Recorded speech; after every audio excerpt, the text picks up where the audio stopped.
Shalom Bapak Ibu semuanya. Saya semangat sekali ketika mau Natalan. Kenapa? Karena Natalan itu semua kegiatan gereja full. Dan bukan hanya itu, nanti kita akan ngalami Natal itu bukan hanya sampai Desember Bapak Ibu. Januari di gereja kita masih ada perayaan Natal, ibadah senior ya. Dan biasanya Natalan itu baru selesai bulan Januari atau Februari. Kelihatan sekali dari pohon Natalnya yang baru diteteli. Saudara, you know what is the meaning of diteteli? Diringkesi kembali itu biasanya bulan Maret, April itu kalau punya waktu. Kalau nggak punya waktu sampai Natalan berikutnya pohon Natal itu akan tetap ada gitu ya. Makanya kenapa Natal itu merupakan hari yang sangat menyenangkan saya karena disitulah kita bisa melihat karya puncaknya Tuhan Allah kita kepada setiap manusia dengan kelahiran Tuhan Yesus Kristus. Bapak Ibu, hari ini kita akan belajar satu hal yang luar biasa. Kalau beberapa saat yang lalu kita belajar eksosia ya tentang tanggung jawab. Hari ini kita akan mau belajar tentang kuasa. Katakan sama-sama, kuasa. Ya. Kuasa Roh Allah. Nah, kuasa Roh Allah ini penting Bapak Ibu. Kenapa? Karena gereja Tuhan sekarang ini sudah modelnya tidak seperti dulu. Kalau yang lalu yang penting bisa menyelenggarakan ibadah, umat hadir banyak, selesai. Gereja sudah merasa puas. Tapi hari-hari ini ke depan Tuhan gak pakai cara yang sama. Tuhan sedang membangkitkan gereja-gerejanya, yaitu gereja yang mau menggunakan kuasa Allah. Ya, orang yang menggunakan kuasa Allah, gereja yang mau menggunakan kuasa Allah, bukan hanya gereja yang nanti akan banyak buat mujizat, akan banyak buat sesuatu yang luar biasa, bukan hanya seperti itu Bapak Ibu. Tetapi membangkitkan orang-orang yang nanti berdampak luar biasa di dalam kehidupan semua orang, setiap orang.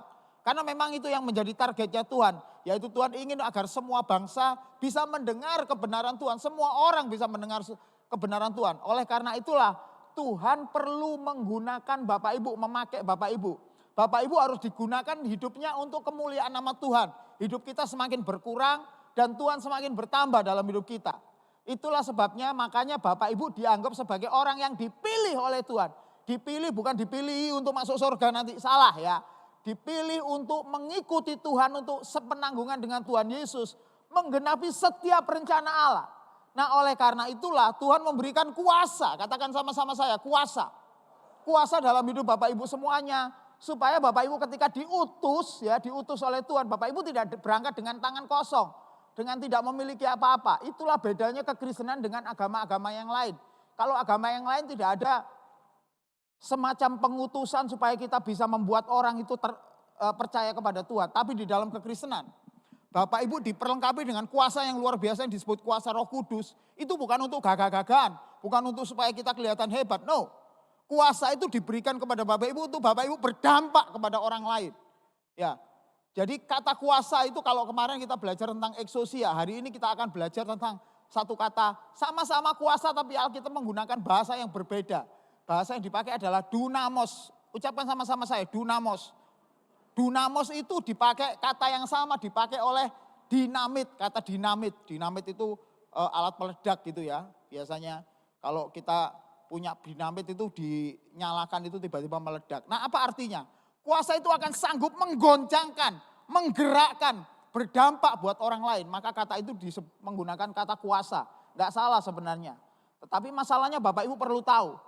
Gereja Tuhan itu diperlengkapi kuasa ini untuk dipakai. Kuasa Roh Kudus itu harus dipakai oleh gereja karena bukan hanya itu sebagai sebuah equipping, perlengkapan. Tetapi kuasa itu harus tinggal di dalam hidup kita supaya hidup Bapak Ibu ketika melakukan apapun memiliki dampak yang luar biasa kepada semua orang. Nah oleh karena itulah ada pembeda antara orang-orang yang datang ke gereja hanya simpatisan, hanya jadi pengunjung. Datang, nikmati firman, selesai pulang. Beda dengan orang yang disebut murid. Murid itu orang yang benar-benar memiliki keterlibatan langsung dengan apa yang gurunya inginkan. Jadi di gereja ini tidak membentuk jadi orang-orang pengunjung ya Bapak Ibu ya. Sekali lagi bagi Bapak Ibu yang pertama kali atau baru 1-2 kali hadir di tempat ini. Bapak Ibu akan bisa merasakan bahwa setiap orang di tempat ini dididik, dilatih benar-benar untuk menjadi seorang murid. Artinya orang-orang yang cara berpikirnya, perasaannya sama seperti Tuhan Yesus Kristus. Ketika kita melihat orang lain, kita nggak melihat itu sebagai aset. Apa yang bisa aku manfaatkan dari orang ini enggak. Tapi saudara akan melihatnya dengan cara yang berbeda. Apakah orang ini mengenal Yesus? Sudah kenal Yesus belum? Apakah dia sudah diselamatkan? Bagaimana nanti kalau dia tidak diselamatkan? Nah, selalu orang-orang yang memiliki cara berpikir seorang murid ketika melihat orang lain mikirnya akan demikian. Makanya Bapak Ibu di tempat ini ya, di tempat ini saudara dilatih benar-benar. Saudara dilatih bagaimana kita bisa mengerin supaya kita itu jangan sampai jadi orang yang gampang kepahitan, sakit hati. Jangan kita gampang mudah menjadi orang yang putus asa. Saudara dilatih, diajari benar-benar. Untuk gunanya untuk apa? Gunanya supaya saudara ketika bertemu dengan orang lain, hidup saudara jadi berkat. Hidup saudara jadi teladan buat orang lain. Ketika orang lain melihat hidup saudara, mereka melihat Tuhan Yesus tinggal di dalam saudara. Itu yang membedakan antara kekristenan dengan agama-agama yang lain. Kalau agama yang lain, mereka tidak perlu melakukan sesuatu yang mirip dengan tokohnya. Tetapi di dalam kekristenan, enggak. Di dalam kekristenan, that's why Bapak Ibu disebut sebagai orang Kristen. Artinya orang yang mengikuti jejaknya Yesus. Apa yang Yesus lakukan, saudara harus mengikuti. Nah, kalau bukan orang Kristen ya nggak perlu, tapi kekristenan, maka pikiran dan perasaan saudara harus sama dengan Tuhan Yesus. Bahkan dikatakan di dalam Alkitab, saudara harus mengenakan kehidupan Yesus. Mengenakan kehidupan Yesus itu artinya bukan hanya mirip, tetapi saudara harus berlaku seperti Yesus. Saudara harus berbicara seperti Yesus. Saudara harus berpikir seperti Yesus. Bahkan saudara melakukan banyak hal seperti Tuhan Yesus. Kan susah. Kalau nggak ada kuasa Roh Kudus, nggak bisa Bapak Ibu. Maka kekristenan kalau nggak ada Roh Kudus, itu sama saja dengan kekristenan yang mati. Yang hanya dikonsep, yang hanya menjadi pengetahuan. Tidak masalah memang ada beberapa gereja yang tidak terlalu mengagungkan kekuatan Roh Kudus. Tapi gereja kita sangat mengagungkan Roh Kudus. Bahkan semua karunia harus muncul di tempat ini. Semua karunia itu menandakan apa? Menandakan Yesus ada di dalam hidup kita. Menandakan Tuhan hidup di dalam hidup kita.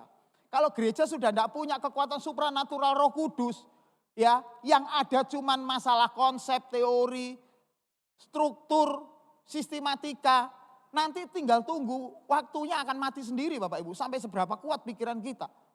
Makanya di tempat ini saudara bukan hanya diajar konsep, saudara bukan hanya diajar struktur, saudara bukan diajar sistematika, tapi saudara juga diajarkan untuk encountering sama Tuhan, ketemu secara pribadi sama Tuhan. Ketemu secara pribadi sama Tuhan itu akibatnya nanti akan membuat saudara itu bisa berjalan di dalam setiap apa yang dilakukan oleh Yesus. Berjalan dengan setiap kuasa yang dilakukan oleh Yesus. Maka gereja yang benar itu bukan gereja yang ngumpulin orang supaya sebanyak-banyaknya supaya jadi anggota jemaat, gerejanya rame semakin senang. Itu sudah jelas konsep yang salah. Kekristenan atau gereja yang benar adalah mengutus setiap orang yang ada di dalamnya untuk berdampak keluar. Karena kata gereja sendiri artinya adalah eklesia, artinya adalah dipanggil keluar, bukan dikumpulin di dalam. Makanya Bapak Ibu jangan bangga ya kalau datang di gereja yang orangnya banyak, terus kemudian lightingnya luar biasa, musiknya dahsyat. Ke depan gereja seperti itu nggak akan dipakai Tuhan. Gereja yang dipakai Tuhan adalah gereja yang mau datang, kemudian diajar dan bersedia diutus keluar. Dan berdampak untuk orang lain supaya orang lain yang belum kenal Yesus, itu mereka bisa mengenal Tuhan Yesus. Bagaimana caranya? Supaya orang bisa melihat bahwa Yesus itu dahsyat. Caranya lewat hidup saudara, saudara harus memiliki kehidupan yang dahsyat. Gimana caranya untuk melihat bahwa Yesus kita adalah Allah yang luar biasa. Yang menolong orang, menolong kita, yang menolong mereka, yang bisa menolong mereka ketika mereka mengalami kesulitan. Bapak Ibu harus mengalami peristiwa itu. Bapak Ibu harus pernah ada di dalam peristiwa di mana kita kesulitan dan Tuhan menolong hidup Bapak Ibu. Maka saudara akan bisa memberikan kesaksian yang luar biasa. Nah, bagaimana caranya orang untuk melihat bahwa Yesus kita adalah Allah yang bisa menyembuhkan? Ya ketika Bapak Ibu sakit dan saudara mengalami kesembuhan dari Tuhan, saudara bersaksi. Itu makanya orang bisa tahu, oh Yesus dahsyat. Itu karena kita yang melakukan kesaksian kepada banyak orang. Nah, asal Bapak Ibu tahu di dalam Alkitab itu ada sesuatu tokoh yang luar biasa. Saya sangat suka sekali, saya sangat mengidolakan tokoh yang namanya Yohanes Pembaptis. Yohanes Pembaptis itu lahir 6 bulan lebih dulu dari Yesus. Dia 6 bulan lebih dulu, jadi dia kokonya ya. Dia lahir lebih dulu, tapi dia tidak pernah di dalam Alkitab itu. Tercatat di dalam Alkitab itu Yohanes Pembaptis bikin mujizat. Saudara pernah lihat Yohanes Pembaptis bikin mujizat di dalam Alkitab? Enggak ada. Padahal dia dilahirkan lebih dulu, dia lebih dulu terjun di dalam dunia pelayanan. Kalau Bapak Ibu tahu siapa Yohanes Pembaptis, saudara akan kaget. Yohanes Pembaptis punya seorang ayah ya. Ayahnya itu keturunan Lewi, keturunan imam besar ya, dari garis keturunan Lewi.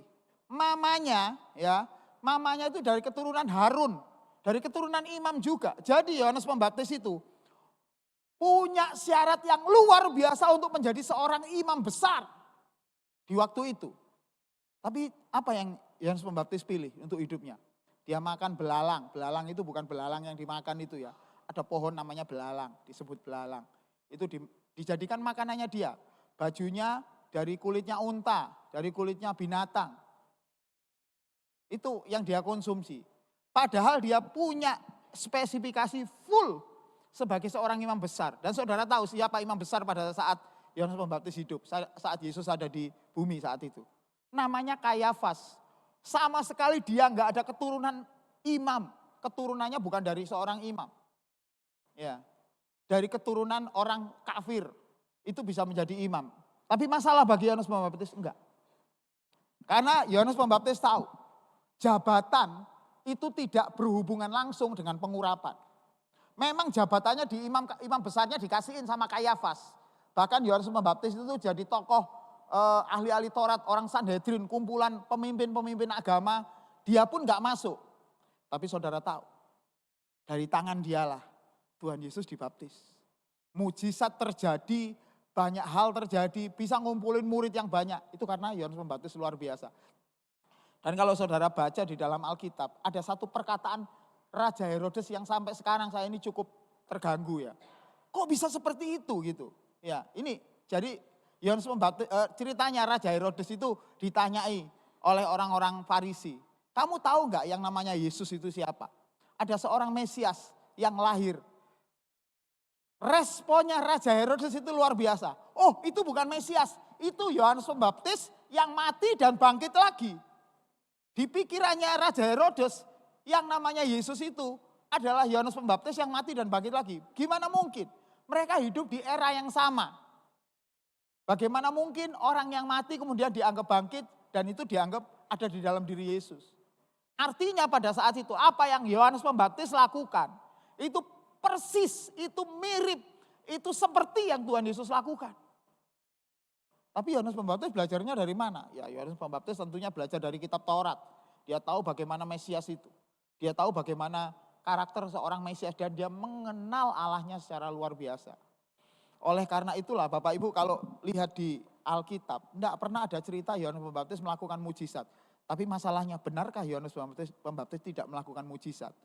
Saya sih mungkin nggak percaya. Karena dari perkataan Raja Herodes tadi, kelihatan sekali bahwa Yesus ketika melakukan mujizat, ketika melakukan banyak hal yang luar biasa. Di dalam pikiran Raja Herodes, dia langsung terikat kepada Yohanes Pembaptis. Tapi Yohanes Pembaptis tidak pernah mencatatkan dirinya atau memperbolehkan orang, minimal dia memperbolehkan orang melakukan pencatatan mujizatnya dia. Karena apa? Dia tahu bahwa dia diciptakan lebih awal dari Tuhan Yesus. Dilahirkan lebih awal Tuhan Yesus untuk menjadi jalan. Dia pernah ditanya sama ahli Taurat, kamu siapa sebenarnya? Kamu apakah Mesias yang akan datang itu? Bukan. Kamu adalah nabi yang nanti akan datang? Bukan. Kamu Elia? Tidak. Tapi Yohanes Pembaptis menjawab gini, aku adalah voice, suara. Aku adalah suara yang berseru-seru di padang gurun. Luruskan jalan untuk Tuhan. Dia nggak nganggap dirinya hebat. Dia nganggap dirinya di bawah Tuhan Yesus. Karena memang yang harus diagungkan adalah Mesias itu Yesus, anak Maryam. Maka bisa dikatakan Yohanes Pembaptis itu semakin berkurang dan Yesus semakin bertambah. Nah, kekristenan itu sedang dicari, Tuhan sedang mencari di akhir zaman ini orang-orang yang seperti itu. Saudara, sebelum kita membaca firman Tuhan, saya minta ya, ini nggak ada soalnya nggak saya siapkan di ini. Kita buka di Wahyu 12 ayat yang ke-11. Yuk, buka sama-sama Wahyu 12 ayat yang ke-11 sebelum kita masuk firman Tuhan. Karena ini terkait, saudara. Wahyu pasal yang ke-12 ayat yang ke-11. Yang sudah ketemu katakan amin. Amin. Saya ngomong depan Pastor Joshua aja. Padahal di sini ada. Wahyu 12 Kita baca sama-sama ya Bapak Ibu. 2, 3. Dan mereka mengalahkan dia oleh darah anak domba. Dan oleh perkataan kesaksian mereka. Mengapa? Karena mereka tidak mengasihi nyawa mereka sampai ke dalam maut. Bapak Ibu, ini bagian di dalam Alkitab di Wahyu 12 ini dijadikan lagu ya. Oleh darah anak domba, oleh kesaksian kita, saudara mesti tahu. Bagaimana caranya iblis dikalahkan? Itu lewat 2 hal ini. Sebentar, 2 hal ini. Yang pertama, iblis dikalahkan itu oleh darah anak domba. Confirm, benar. Karena ketika Yesus disalib, iblis sudah langsung dikalahkan. Nasibnya iblis sudah jelas. Nasibnya iblis di neraka. Udah jelas banget. Tapi sebenarnya ada bagian kedua yang luar biasa. Yang saya mau bahas sama Bapak Ibu semuanya. Yang kedua adalah perkataan kesaksian. Perkataan kesaksian itu bukan saudara saksi. Saudara-saudara, saya diberkati Tuhan. Rumah saya baru di Citraland. Terima kasih Tuhan sudah memberkati saya. Bukan kesaksian seperti itu. Kesaksian yang dimaksud ya adalah kesaksian hidup orang-orang yang tidak menyayangkan nyawanya, tidak mengasihi nyawanya sampai ke dalam maut. Artinya Bapak Ibu, perkataan kesaksian itu adalah kesaksian hidupnya orang-orang itu, cerita kisah hidupnya orang-orang yang enggak mengasihi nyawanya. Karena dia sudah tahu bahwa ketika dia sudah ditebus oleh Tuhan, orang yang dipilih ini sudah ditebus oleh Tuhan, maka di saat yang sama dia sudah menjadi miliknya Tuhan. Hidupnya bukan jadi miliknya sendiri. Nah masalahnya pengajaran-pengajaran gereja sekarang ini banyak yang enggak benar. Seolah-olah dia berhak merasa mendikte Tuhan menyesuaikan dengan keinginannya. Lagu-lagu juga dibuat seperti itu. Makanya hati-hati dengan lagu ya Bapak Ibu. Tidak semua lagu itu juga rohani. Kadang-kadang juga menyesatkan kita. Banyak pengajaran-pengajaran sekarang yang fokusnya di saya. Apa untungnya buat saya? Nanti saya dapat apa? Apakah sakit saya nanti sembuh? Gitu. Padahal itu jelas titik pengajaran yang salah. Orang Kristen, orang yang dipilih oleh Tuhan adalah orang yang sudah tidak merasa bahwa hidupnya itu miliknya dia lagi. Seperti Yohanes Pembaptis berkata, dia semakin bertambah dan aku semakin berkurang. Kekristenan itu harus membawa kita semakin seperti itu. Hidup kita semakin berkurang, artinya penghargaan, penghormatan, dan segala hal tentang hidup kita. Biarlah semakin berkurang. Kenapa? Karena Tuhan mau pakai Bapak Ibu Saudara semuanya, itu untuk menjadi orang-orang yang mengalahkan iblis. Orang yang tidak mengasihi nyawanya, itu sama saja dengan seperti Tuhan Yesus yang tidak mengasihi nyawanya ketika disalib di atas kayu salib. Itu menakutkan iblis. Jadi kalau Bapak Ibu sekarang hidup saudara dipakai mainan sama iblis, ya pekerjaan saudara dipakai mainan sama iblis, kadang sukses, kadang enggak.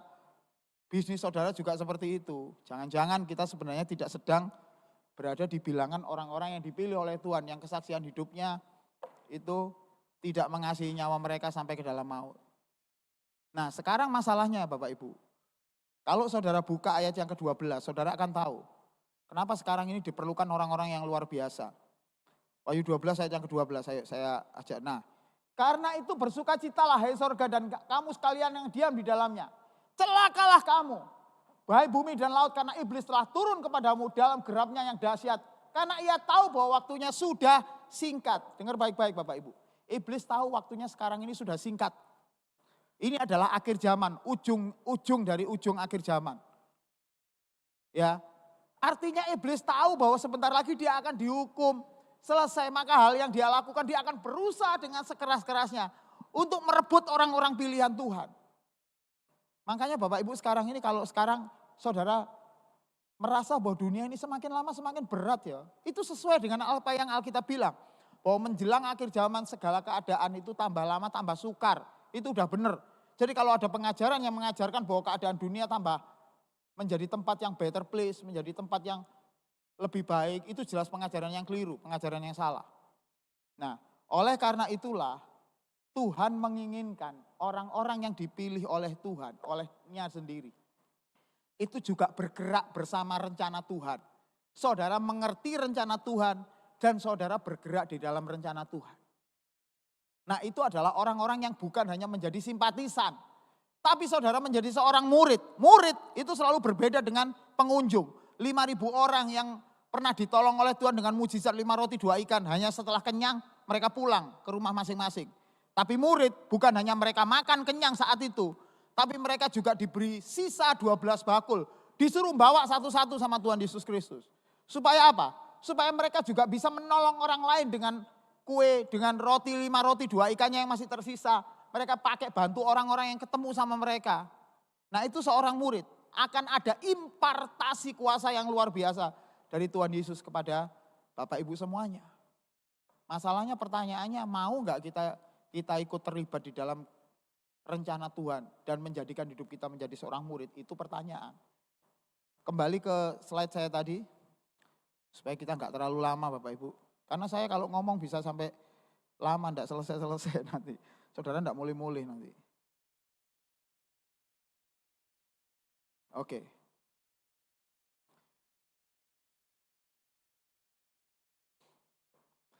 Hal yang paling penting yang saudara harus ketahui sebagai orang percaya itu harusnya melihat di Lukas 24 ayat 9 nih.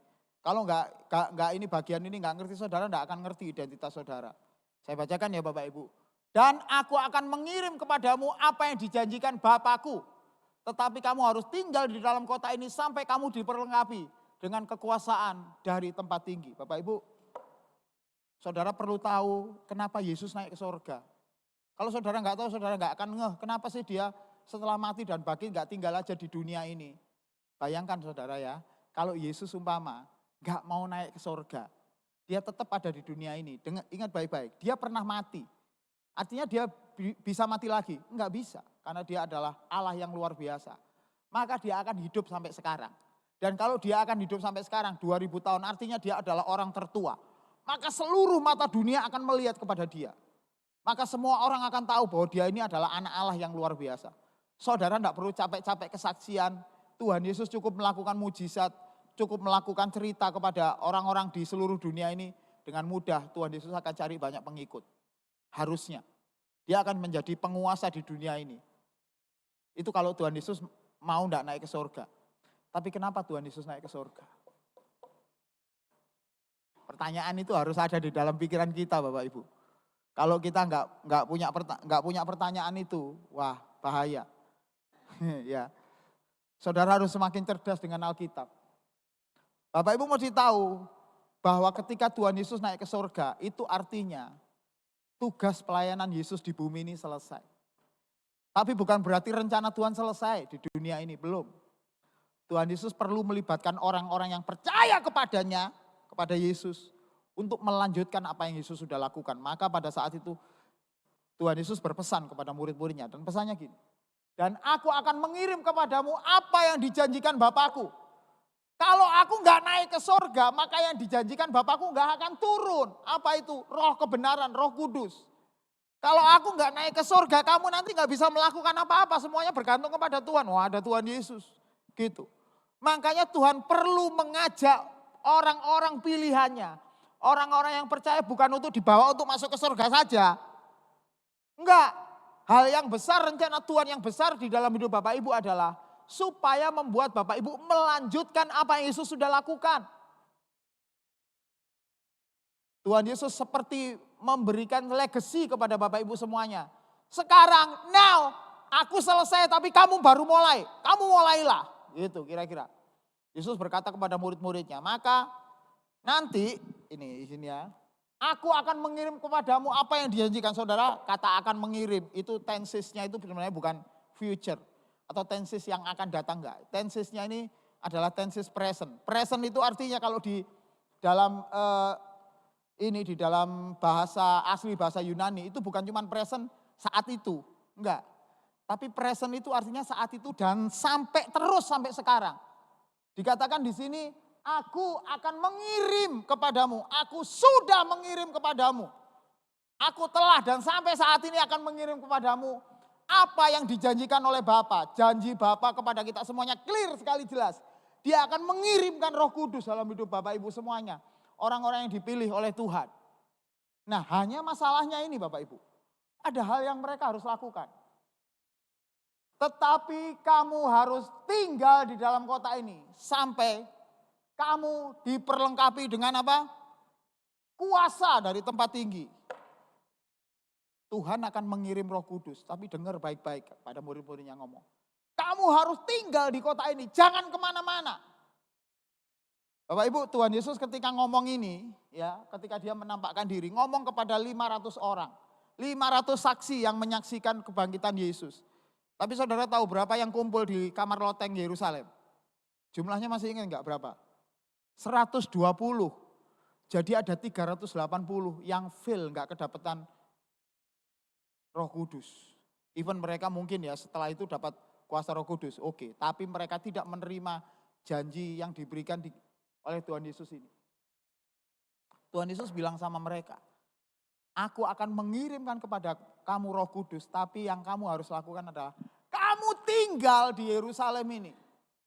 Dan hanya 120 yang taat dan mereka menerima pengurapan yang luar biasa di peristiwa Pentakosta. Ini peristiwa yang menarik Bapak Ibu. Bapak Ibu perlu tahu kata tinggal di sini, ini penting. Apa sih yang dimaksud dengan tinggal? Nah, yang dimaksud dengan tinggal adalah katisate ini. Bahasa aslinya adalah katisate. Tapi nggak usah diucapkan ya, daripada bingung nanti. Nah, tinggal atau katisate itu artinya bukan hanya tinggal, nggak ngapa-ngapain di situ, tapi duduk dan siap menerima pengajaran. Harus siap menerima pengajaran. Maka Bapak Ibu, setiap orang percaya, setiap orang yang dipilih oleh Tuhan, tugas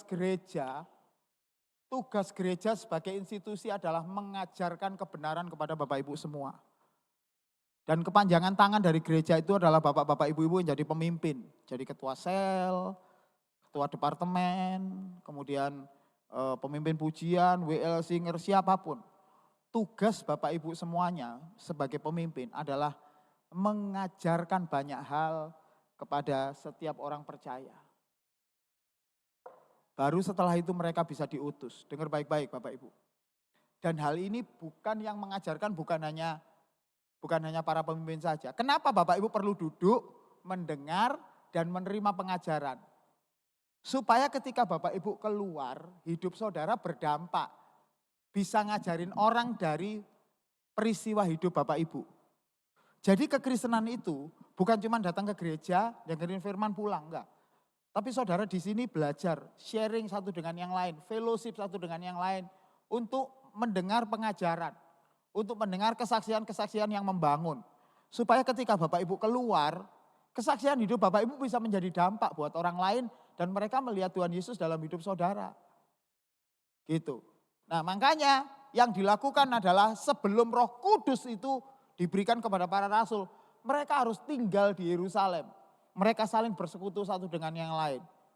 Inilah yang membedakan antara Petrus dengan Yudas Iskariot. Kalau Petrus dia berkhianat kepada Tuhan, menyangkali Tuhan 3 kali, tapi Petrus tidak pergi kemana-mana. Petrus tetap ada di dalam kumpulan para murid. Tapi beda dengan Yudas Iskariot. Dia setelah menjual Yesus, dia pergi dan dia tidak lakukan apa-apa. Dia bunuh diri, keluar dari persekutuan. Itulah sebabnya Bapak Ibu dengar baik-baik. Ya, bagi Bapak Ibu terlibat di dalam sebuah gereja, terlibat di dalam sel dan lain sebagainya. Jangan jadi orang yang putus hubungan. Karena saudara nggak suka sama seseorang, saudara keluar dari sel. Nggak suka dengan seseorang, saudara keluar dari gereja. Itu sama seperti Yudas Iskariot. Artinya saudara harus belajar tinggal, saudara harus belajar setia. Setelah itu baru yang luar biasa, ya Bapak Ibu. Kisah para Rasul 1 ayat yang ke-8, ini lanjutannya ya. Kisah para Rasul dan kitab Lukas penulisnya sama ya. Lukas ya. Kata firman Tuhan, tetapi kamu akan menerima kuasa. Nah kata kuasa ini menggunakan kata dunamos. Atau ini bacaannya itu adalah dunamin. Ya, tapi akar katanya adalah dunamos. Dunamin dari kata dunamos. Tetapi kamu akan menerima kuasa kalau Roh Kudus turun ke atas kamu. Dan bukan hanya menerima kuasa, kamu akan menjadi saksiku di Yerusalem, seluruh Yudea, Samaria, sampai ke ujung bumi. Dengar baik-baik Bapak Ibu. Setelah saudara tinggal bersama-sama setia, ya, belajar banyak hal ini. Maka yang Tuhan Yesus janjikan kepada saudara adalah, kamu akan menerima kuasa. Kalau Roh Kudus turun ke atas kamu, dan kata kuasa ini yang luar biasa Bapak Ibu. Saya sangat suka sekali dengan kata kuasa di sini. Karena menggunakan kata dunamos yang artinya adalah hidup saudara nanti baru bisa berdampak kepada orang lain. Itulah sebabnya makanya gereja kita masih percaya ada karunia-karunia Roh Kudus yang bergerak di dalam jemaat. Jadi saudara kalau melihat gereja kita kok pastor kok kayaknya nggak ada bahasa roh ya. Bahasa roh itu adalah salah satu karunia Bapak Ibu. Saudara bukan berarti di gereja kita melarang bahasa roh, enggak. Saudara silahkan bahasa roh sendiri berdoa di rumah. Bahkan saya kalau di bawah, enggak di panggung ini saya berdoa dengan bahasa roh. It's okay. Itu adalah salah satu kuasa dan saudara harus belajar bergerak dalam spiritual.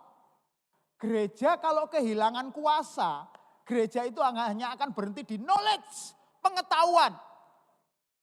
Nah sementara kalau saudara bergerak di dalam supranatural, itu menggerakkan roh saudara. Gereja harus bergerak di dalam roh juga.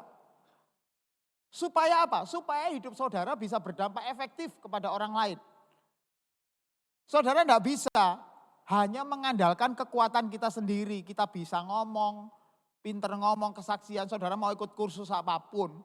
Tapi kalau saudara tidak diperlengkapi dengan kuasa Roh Kudus, nggak mungkin bisa membawa orang datang kepada Yesus Bapak Ibu. Saya ingat dulu itu orangnya tukang debat. Kalau di sini ada beberapa yang mengikuti Facebook saya yang sudah lama dulu, saya suka debat kepada semua orang. Semua orang saya debati. Mau yang agamanya sama, mau yang agamanya berbeda, oke. Saya jabanin mereka. Itu. Sampai kemudian Pastor Sam, saya masih ingat mendiang Pastor Sam itu bilang sama saya, Har, kamu ya jangan jahat-jahat gitu. Waktu itu saya selesai berhenti berdebat-debatan Bapak Ibu. Nah maka yang paling penting di dalam hidup orang percaya adalah saudara harus diperlengkapi dengan kuasa Roh Kudus. Saudara harus tahu Roh Kudus itu bukan kuasa karena kita mampu, enggak. Itu murni kuasa dari Allah. Roh yang dari Allah yang ada di dalam hidup setiap orang percaya. Yang Tuhan akan berikan kepada hidup orang percaya asal orang itu mau tinggal, mau setia kepada Tuhan. Itulah sebabnya saya enggak encourage Bapak Ibu untuk pindah-pindah gereja. Saudara belajar setia di sini, saudara akan menerima kuasa. Nah kuasa itu akan memungkinkan saudara melakukan apapun untuk kemuliaan Tuhan. Apapun. Saudara bisa ngomong, saudara bawa orang kepada kemuliaan Tuhan. Saudara punya masalah tapi saudara enggak sakit hati. Kemudian orang melihat saudara orang yang baik, bawa kepada Tuhan Yesus Kristus. Bukan untuk hidup saudara. Ya, dan bukan hanya itu Bapak Ibu. Kuasa itu memungkinkan saudara bergerak di dalam kemustahilan, mujizat. Makanya gereja Tuhan yang benar adalah gereja yang mempraktekkan apa yang Yesus sudah lakukan. Nah masalahnya kebanyakan kita ini berdoa untuk diri kita. Kalau ada acara doa itu lebih senang berdoa untuk diri kita. Acara doanya sendiri banyak orang yang tidak suka. Doanya banyak kan untuk diri kita. Saudara gak heran hidup kita itu tidak banyak terdapat mujizat. Tidak banyak ngalami jamahan Tuhan. Keluarga kita kenapa bermasalah? Karena kita tidak pernah minta sama Tuhan. Supaya kita diperlengkapi kuasa yang luar biasa. Nah kalau sekarang saudara sadar, saudara tahu, sekarang doanya coba rubah. Pernah nggak saudara doa, Tuhan aku minta kuasa yang dari atas. Supaya memampukan aku untuk bersaksi.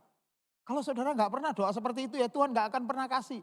Makanya kenapa kekristenan harus bergerak di dalam alam roh, spiritual. Saudara doa-doanya harus berbeda. Minta supaya Tuhan berikan kuasa yang luar biasa. Karena dengan kuasa itu saudara bukan hanya menjadi orang yang menyaksikan mujizat. Tapi orang yang Tuhan pakai untuk mendatangkan mujizat buat banyak orang. Kalau saudara tumpangkan tangan ke atas orang sakit itu bisa sembuh. Saya masih ingat sedikit ya, saya boleh cerita. Istri saya kemarin cerita persendian kakinya ya, otot kakinya itu kaku, nggak bisa digerakkan. Jadi sampai nggak bisa berdiri. Istri saya ngomong, diam-diam. Saya tumpangi tangan mama saya. Dan setelah itu selesai. Istri saya tiba-tiba dipanggil namanya, teriak gitu mama mertua saya. Kenapa? Dia pikir mama mertua saya sedang sakit lagi. Enggak, ternyata dia sudah bisa berdiri. Bapak Ibu. Sudah bisa berdiri. Even mertua saya pun masih berpikir bahwa yang membuat dia berdiri itu gara-gara dia minum obat. Tapi saya yakin. Karena doanya dia, doa anaknya. Kuasa itu mengalir dalam hidup orang yang belum percaya. Nah supaya dia tahu bahwa kekuatan yang luar biasa itu berasal dari Allah yang Maha Tinggi. Dan Bapak Ibu juga punya kans yang sama, kesempatan yang sama. Jadi saudara kalau berdoa buat orang sakit, itu jangan takut saudara, orangnya mati nanti pastor, orangnya enggak sembuh, enggak usah khawatir. Itu kuasa dari Tuhan, saudara harus belajar yakin. Karena kuasa itu sudah saudara miliki, yang membuat kita enggak bisa yakin untuk berdoa itu karena kita meremehkan diri kita sendiri, meremehkan kuasa yang dari Tuhan. Ya langsung aja Bapak Ibu ya, bergerak cepat aja ya. Nah, Tuhan Yesus memberikan pelajaran kepada Timotius, seorang yang namanya Timotius ini. Di 1 Timotius 4 ayat yang ke-12 sampai 15. Kita baca ya, mungkin Bapak Ibu pernah baca ini. Saya langsung bacakan aja, enggak usah lama-lama. Ini ayat ini sudah saya baca bertahun-tahun sejak saya masih muda dulu Bapak Ibu. Sebelum saya menikah, masih saya awal-awal pelayanan. Kita sudah pernah membaca ayat ini. Tapi kemarin ketika saya baca, saya kayak ditempelak sama Tuhan. Plak gitu. Coba kita baca. Jangan seorang pun menganggap engkau rendah karena engkau muda.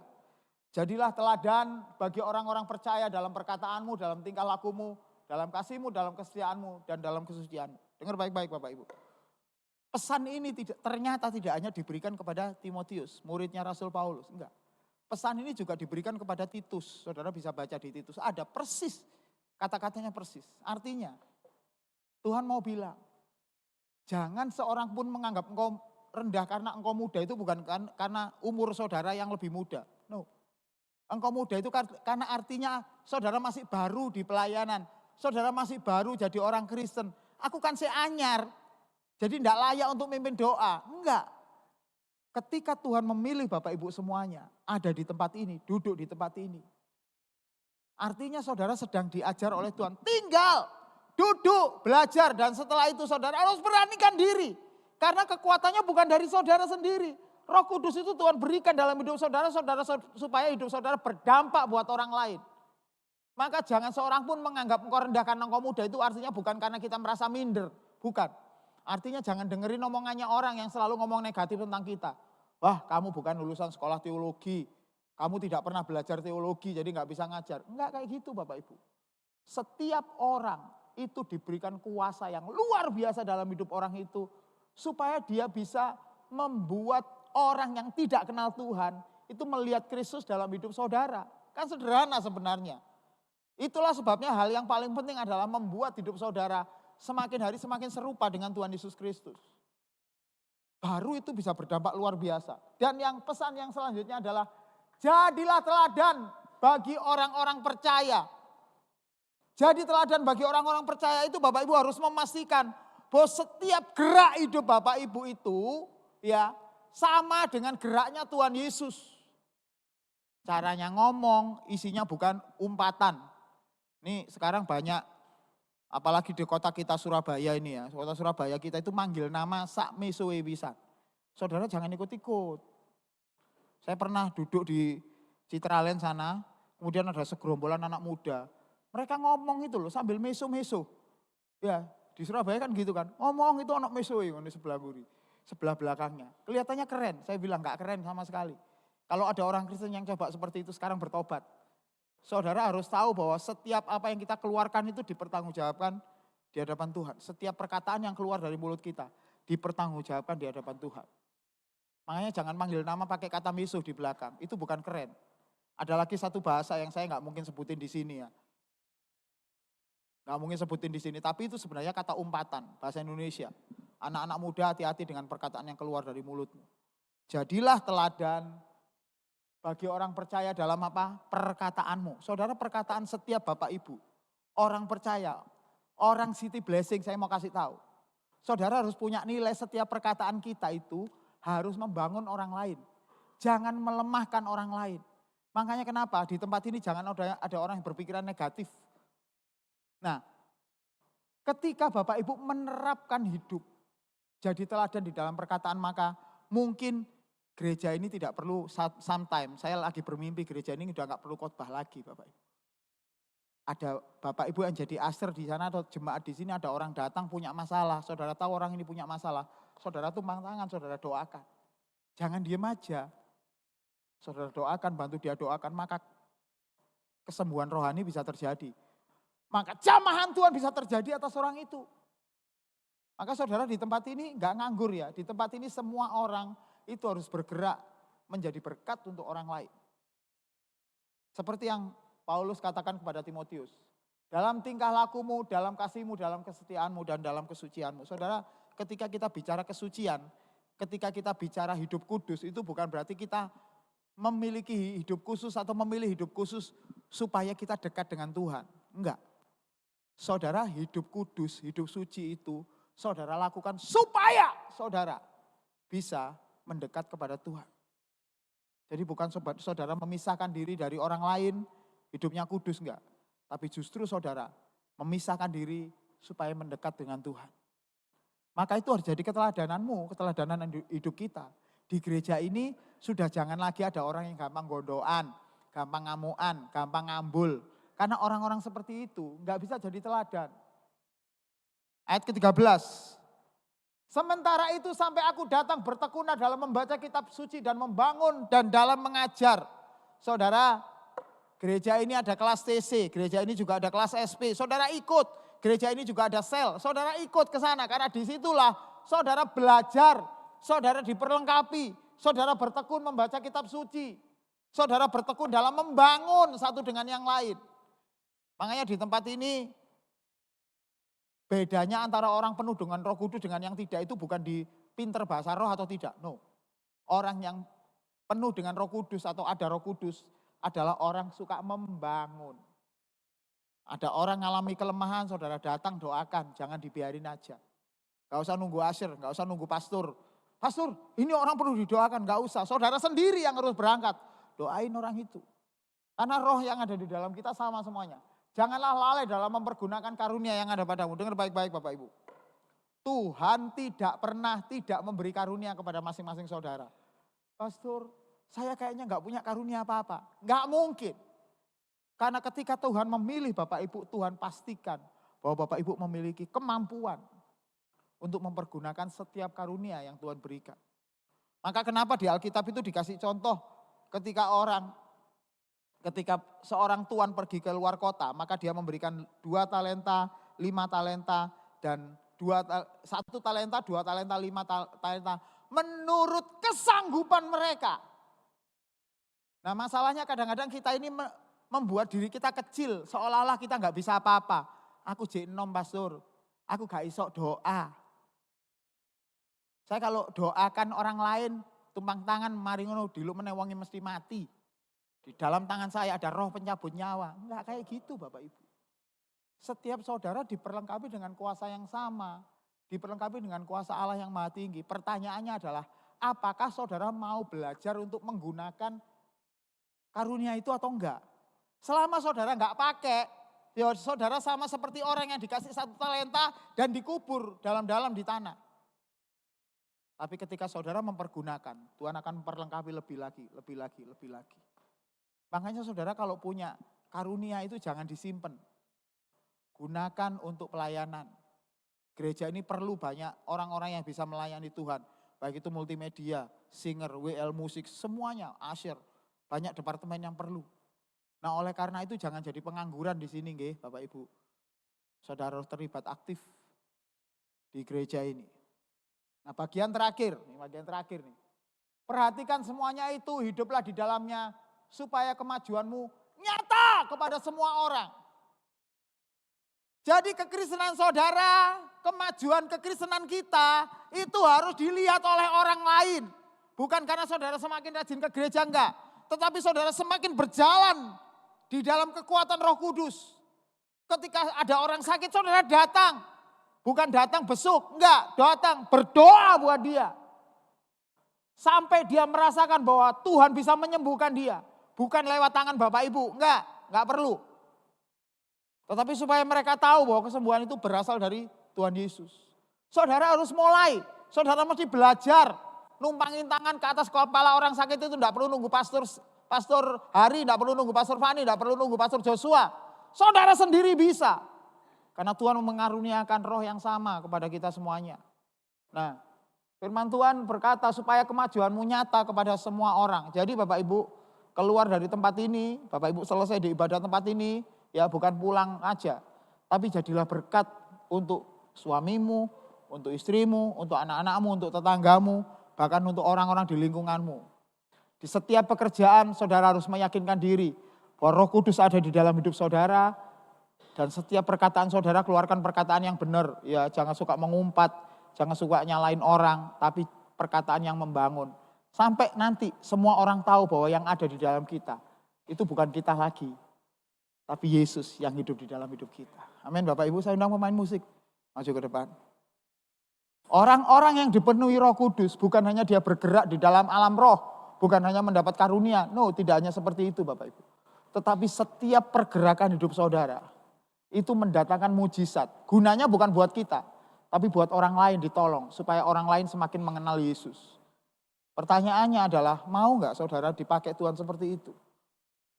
Jangan bangga datang di gereja yang memanfaatkan saudara, memanfaatkan kedatangan kita untuk jadi konten, kemudian kita ngasih persembahan selesai pulang. Dan kita senang karena gerejanya rame, kemudian sound systemnya luar biasa. Jangan seperti itu. Tapi saudara harus meyakinkan diri bahwa ketika saudara datang di gereja, saudara diperlengkapi untuk hidup saudara jadi berkat buat banyak orang. Amen.